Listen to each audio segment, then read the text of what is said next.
आशा करता हूँ आप सब बहुत अच्छे होंगे। दोस्तों यूपीएससी का पेपर 1 कंप्लीट हो चुका है। मेरी तबीयत थोड़ी ठीक नहीं है, तो इसीलिए मैं आंसर कीज़ लेके आऊँगा, थोड़ा आराम से लेके आऊँगा पूरे पेपर की। आपको बता दे रहा हूँ कि मैंने जो पेपर देखा, भैया पेपर तो फिर से टफ़ आया है। अच्छा खासा टफ़ है। पिछली बार की तरह, जैसे पिछली बार मैंने जितना बोला था उतनी कट ऑफ गई थी। मतलब जिस रेंज में बोला था उतनी कट ऑफ गई थी, एग्जैक्ट तो कोई नहीं बता सकता। इस बार भी दोस्तों उतनी ही कट ऑफ जानी है, क्योंकि अगेन हर साल पेपर का लेवल जो है वो बढ़ता जा रहा है। इस बार बैलेंस पेपर था, लेकिन हाँ पिछली बार की ही तरह था। मतलब टफ था वो पेपर, टफ है, क्वाइट टफ। यूपीएससी का कुछ आपको पता ही है कि स्टाइल होता ही है, वो 4-5 अतरंगी सवाल अपने हिसाब से डाल ही देते हैं। और काफ़ी, देखिए आप प्री में ना आपको अब ऐसे काम नहीं चलेगा, आपको काफ़ी बारीकी से पढ़ना पड़ेगा, करेंट अफेयर्स पे आपको ध्यान देना पड़ेगा। इस बार भी एनसीईआरटी से काफ़ी स्टेटमेंट डायरेक्ट पूछ लिए थे।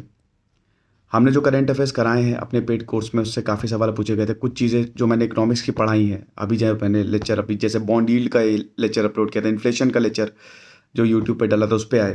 मुझे अच्छा लगा देख के कि हमारे पेड कोर्सेज से भी इन्वायरमेंट और जो साइंस एंड टेक है और पॉलिटी और हिस्ट्री, तो खैर वो तो स्टैटिक ही रहता है। लेकिन अगेन बहुत ही बारीक सवाल पूछे गए हैं। तो सबसे पहली बात तो मेरी आपको यही रहेगी, मेरी एडवाइस ये रहेगी कि जो अगले साल के लिए 2022 के लिए तैयारी कर रहे हैं यार, बहुत ही अच्छे से तैयारी करो, बहुत ही ध्यान से तैयारी करो। जो एनसीईआरटी, जो हमारे पेड कोर्स जिन्होंने खरीदा है, बताता हूँ तो मैं रहता ही हूँ, लेकिन उसमें ना थोड़ा सा स्टेटमेंट लेके चलो, क्योंकि काफ़ी बारीक स्टेटमेंट यूपीएससी अब पूछ रहा है। तो ध्यान देने की हमको ज़्यादा ज़रूरत है। खैर उस हिसाब से कट ऑफ भी कम ही जा रहा है। तो सबसे बड़ी बात है कि अगर पेपर के एनालिसिस की बात करें तो मेरे ख्याल में 15 से 16 पॉलिटी और इकोनॉमिक के बार थोड़े से ज़्यादा, 15 से 16 के करीब थे। देन हिस्ट्री और आर्ट एंड कल्चर मिला के उसमें भी ऐसे ही कुछ 15 से 16 के करीब का ही वो बैलेंस था। Environment, ecology, science and tech का अच्छा खासा उसमें क्या कहते हैं कि योगदान था। और इस बार स्पोर्ट्स से सवाल पूछे गए थे। आई गेस 2-3 स्पोर्ट्स से सवाल पूछे गए थे। ये बड़ी अजीबो-गरीब चीज़ थी। अजीब-गरीब चीज़ वैसे नहीं थी। शायद एक न्यूज़ीलैंड वो वर्ल्ड टेस्ट चैंपियन सीरीज़ वाला पूछा गया था। एक लॉरेंस वर्ल्ड स्पोर्ट मतलब वर्ल्ड अवार्ड वाला पूछा गया था। है ना? तो ये कुछ सवाल पूछे गए थे। अच्छा, कट ऑफ कितनी जाएगी? अभी वही मैंने बताया कि अभी मैं पेपर को अच्छे से देखूँगा। जितना मैंने भी मतलब उसकी आंसर कीज़ मैं आपको प्रॉपर दूँगा। देखो भाई, जो मैंने पेपर देखा है, टफनेस लेवल तो थी, लेकिन इकोनॉमिक्स आसान थी। इकोनॉमिक्स अगर आपने पढ़ी हो, अब इतना तो एक्सपेक्ट आपसे किया ही जाता है कि इतना पढ़ लें। पॉलिटी भी सही थी। पॉलिटी हमेशा वही, पॉलिटी तो स्टैटिक ही रहती है, तो उसमें क्या ही बदल देंगे। तो पॉलिटी तो वैसे भी ठीक ही थी, जो पढ़ के जाएगा उसको तो आसानी रहेगी। हिस्ट्री भी टफ थी, हिस्ट्री टफ थी, ठीक है।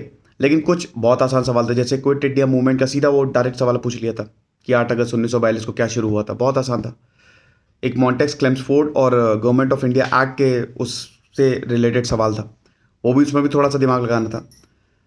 एक प्रेजेंट फ्रॉम इंडिया, ये किताब जो महात्मा गांधी ने लिखी है, उससे एक सवाल था।